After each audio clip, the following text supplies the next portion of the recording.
আসসালামু আলাইকুম প্রিয় দর্শক সবাই কেমন আছেন। চলে আসলাম গুরুত্বপূর্ণ আবহাওয়ার আপডেট নিয়ে। ঘূর্ণিঝড় দানা বিদায় নেওয়ার পর আবারও এই মাসের শেষের দিকে 2024 সালের এই মাসের শেষের দিকে বঙ্গোপসাগর বুকে ধেয়ে আসছে আরও একটি শক্তিশালী ঘূর্ণিঝড়। সরাসরি আমাদের লাইভ ম্যাপের মধ্যে উঠে আসছে এই মুহূর্তে আপনাদেরকে আমরা দেখাচ্ছি। বেশ কিছুদিন আগেও আপনাদেরকে জানিয়েছিলাম। সর্বপ্রথম আমরা আপনাদেরকে দেখিয়ে দেবো যে ঘূর্ণিঝড় বঙ্গোপসাগর বুকে তৈরি হতে যাচ্ছে বিশাল বড় আকৃতির একটি ঘূর্ণিঝড়। সেই ঘূর্ণিঝড়ের অলরেডি ট্র্যাক কিন্তু উঠে আসছে। দেখুন বর্তমান আবহাওয়ার গ্লোবাল ফোরকাস্ট মডেলে সরাসরি যে ঘূর্ণিঝড়ের কিন্তু আভাস কিন্তু উঠে আসছে। দেখুন সরাসরি আমরা দেখতে পাচ্ছি যে 26 তারিখের মানচিত্র এখানে যে ধেয়ে আসছে একটি ঘূর্ণিঝড়। সেই ঘূর্ণিঝড়টি কতটা শক্তিশালী হতে পারে আমরা আপনাদেরকে দেখাই। দেখুন বর্তমান আমাদের হাতে 26 তারিখ পর্যন্ত রিপোর্ট রয়েছে। এই 26 তারিখ রিপোর্টের মধ্যে আমরা দেখতে পাচ্ছি 25শে নভেম্বর থেকে একটি নিম্নচাপ সৃষ্টি হওয়ার সম্ভাবনা কিন্তু দেখা যাচ্ছে একেবারে দক্ষিণ বঙ্গোপসাগরের বুকে, যেটি পরবর্তীতে ধীরে ধীরে শক্তি বাড়িয়ে সরাসরি ঘূর্ণিঝড়ের রূপ নেওয়ার সম্ভাবনা কিন্তু রয়েছে। দেখুন সরাসরি ঘূর্ণিঝড়ের রূপ নেওয়ার পর এটি সরাসরি যে একেবারে পশ্চিম দিকে অগ্রসর হয়ে এখান থেকে কিছুটা বাঁক নেওয়ার অবস্থা কিন্তু দেখা যাচ্ছে। এখানে এই যে এখান থেকে আবার কিছুটা বাঁক নিয়ে হয়তো বা বিশাখাপট্টনম অথবা বেঙ্গালুরু চেন্নাইয়ের উপর আঘাত করতে পারে, অথবা যদি পরিবর্তন ঘটে এখান থেকে সোজা বাঁক নিয়ে বাংলাদেশের উপর আসতে পড়ারও সম্ভাবনা থেকে যাবে। যাই হোক এখনো পর্যন্ত এই ঘূর্ণিঝড় কোন দিকে যাবে সেটি কিন্তু এখন নিশ্চিতভাবে কিন্তু বলা যাচ্ছে না, এবং আবহাওয়া অধিদপ্তর থেকেও কোনোভাবে বলা হয়নি ঘূর্ণিঝড়টি কোথায় আঘাত আনবে। এই মুহূর্তে আবহাওয়ার যে মডেলগুলোর তথ্য দেখতে পাচ্ছি ঘূর্ণিঝড়টি যে বঙ্গোপসাগর থেকে ধীরে ধীরে পশ্চিম দিকে অগ্রসর হতে পারে। এখানে উড়িষ্যা অথবা এখানে দক্ষিণ ভারতের যে কোনো অঞ্চলে আঘাত করার সম্ভাবনা কিন্তু থেকে যাবে। তো আমরা আপনাদেরকে জানিয়ে দেব। তো পরবর্তীতে আপডেট উঠে আসলে হয়তো 27-28 তারিখ নাগাদ কিন্তু উঠে আসতে পারে ধীরে ধীরে। তো বিষয়ে আমরা জানাবো, আপনাদেরকে সঙ্গে থাকবেন। তো দেখুন বিশাল বড় আকৃতির একটি ঘূর্ণিঝড় আবার বঙ্গোপসাগর বুকে তৈরি হতে যাচ্ছে। ইতিমধ্যে ম্যাপের মধ্যে প্রায় 109 বা 10 কিলোমিটার পর্যন্ত দেখা যাচ্ছে, এবং এটি ধীরে ধীরে আরও অনেকটাই শক্তি বাড়াবে। দেখুন বড় একটি আকৃতি নিয়ে এই ঘূর্ণিঝড় কিন্তু আবারও ধেয়ে আসতে চলছে। তো আজ 13 নভেম্বর বৃহস্পতিবার। তো কেমন থাকতে পারে সমগ্র বাংলাদেশের আবহাওয়া বা কোন কোন জেলায় হতে পারে বৃষ্টি সেটি আমরা আপনাদেরকে দেখিয়ে দিচ্ছি। তো আশা করি ভিডিওটি শেষ পর্যন্ত দেখবেন। প্রিয় দর্শক বন্ধুরা, আমরা সরাসরি আপনাদেরকে লাইভ অপগ্রহ চিত্রের মধ্যে নিয়ে আসলাম। অপগ্রহ চিত্রের মধ্যে দেখা যাচ্ছে দেশের উত্তরে বেশ কিছু এলাকায় আকাশ পরিষ্কার রয়েছে, তবে দক্ষিণ অঞ্চলের দিকে মেঘের আনাগোনা কিন্তু রয়েছে।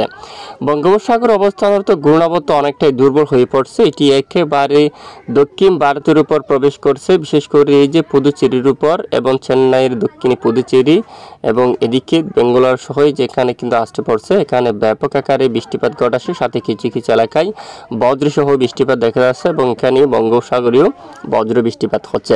এছাড়া মধ্য বঙ্গোপসাগরে কিছুটা মেঘের আনাগোনা, সামান্য মেঘ দেশের দক্ষিণ অঞ্চল দিয়ে কিন্তু ভেসে বেড়াচ্ছে, তবে এই মেঘ থেকে বৃষ্টিপাত হওয়ার মতো তেমন সম্ভাবনা কিন্তু নেই। দেখুন এই মেঘ থেকে বৃষ্টিপাত হওয়ার সম্ভাবনা নেই। আজ ভোর সকাল থেকে দেশের উত্তর অঞ্চল থেকে শুরু করে ময়মনসিংহ, সিলেট, কুমিল্লা, ঢাকা সহ খুলনা, বরিশাল সকল জেলায় আকাশ পরিষ্কার থাকতে পারে। পশ্চিমবঙ্গেরও আকাশ কিন্তু পরিষ্কার থাকতে পারে। দেখুন আমরা পশ্চিমবঙ্গটা একটু দেখাই আপনাদেরকে। এবার নগর এদিকে এই যে চন্দননগর, কলকাতা, খোলাঘাট, হালদিয়া, খড়গপুর, এখানে বাঁকুড়া, পুরুলিয়া, আসানসোল, দুর্গাপুর এবং বর্ধমান, পূর্ব বর্ধমান, এখানে সকল এলাকায় পরিষ্কার থাকতে পারে। কাতুয়া, শান্তিপুর এবং নদিয়া, মুর্শিদাবাদের দিকে এবং মালদা, দিনাজপুর পরিষ্কার আকাশ। উত্তরবঙ্গের আকাশ পরিষ্কার থাকতে পারে। তারপর দার্জিলিং সহ এবং মেঘালয় অঞ্চল এবং ত্রিপুরা অঞ্চলীয় আকাশ পরিষ্কার থাকার সম্ভাবনা রয়েছে। আপাতত বৃষ্টিপাত হওয়ার মতো তেমন সম্ভাবনা কিন্তু নেই বললে চলে।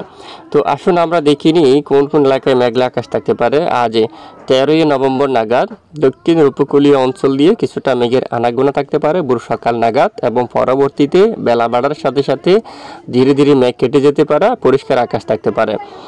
একেবারে সকাল থেকে এখানে কিছু কিছু এলাকায় মেঘের আনাগোনা থাকতে পারে। কলাপাড়া, লালমোহনদিয়া, ফটিকছড়ি, চট্টগ্রাম বিভাগের কিছু কিছু স্থানে, কাকড়াছড়ি এই অঞ্চল দিয়ে লংগুদু, দিঘিনালা এবং এদিকে দেখুন মানিকছড়ি এবং এই যে রাঙ্গামাটি, হাটহাজারি, এদিকে বিলাইছড়ি, রাজস্থলী, চট্টগ্রাম বিভাগের উত্তর বিভিন্ন এলাকা জুড়ে সামান্য মেঘের আনাগোনা থাকার সম্ভাবনা রয়েছে।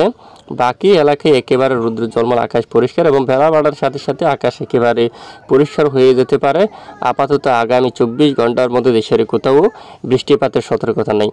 আগামী বৃহস্পতিবার 13 নভেম্বর যদি আমরা একটু দেখি লাইভ ম্যাপের মধ্যে, রংপুর থেকে শুরু করে রাজশাহী এবং ঢাকা বিভাগ থেকে শুরু করে ময়মনসিংহ এবং সিলেট বিভাগ সহ সকল জেলায় আকাশ পরিষ্কার থাকতে পারে এবং চট্টগ্রাম বিভাগের বেশ কিছু এলাকায় এছাড়া খুলনা বরিশাল দেখুন সকল জেলার উপর আকাশ একেবারে পরিষ্কার থাকতে পারে।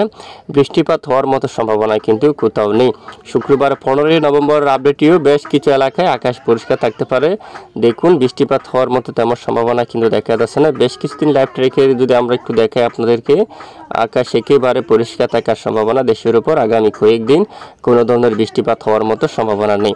তবে এই যে একেবারে মাসের শেষের দিকে 25 তারিখ থেকে একেবারে দক্ষিণ বঙ্গোপসাগর বুকে তৈরি হতে যাচ্ছে যে ঘূর্ণিঝড়টি, এবং ঘূর্ণিঝড়টি আমরা আপনাদেরকে দেখিয়ে দিয়েছি আগে কোন দিকে এই যে কোথায় তৈরি হতে পারে, এখানে তৈরি হতে পারে এবং এখান থেকে ধীরে ধীরে এখানে হয়তো দক্ষিণ ভারতের উপরে আসতে পড়তে পারে অথবা উড়িষ্যা এলাকায়ও আঘাত করার সম্ভাবনা থাকবে। তো এখনো পর্যন্ত অনেকটাই সময় রয়েছে, তো আমরা কোনো নিশ্চিতভাবে কিন্তু বলছি না। তো পরবর্তীতে আপনাদেরকে জানিয়ে দেবো আবহাওয়ার রিপোর্টে ওটা আসলে, তো অবশ্যই সঙ্গে থাকবেন।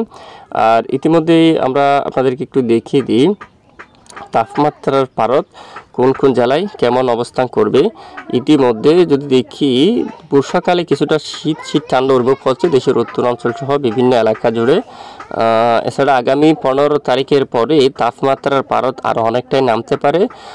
16 বা 17 ডিগ্রি সেলসিয়াস করে তাপমাত্রা, এখানে প্রায় 15 ডিগ্রি সেলসিয়াস করে কিন্তু তাপমাত্রা কিন্তু নেমে আসতে পারে, যার কারণে অনেকটাই শীত ঠান্ডা অনুভব হতে পারে।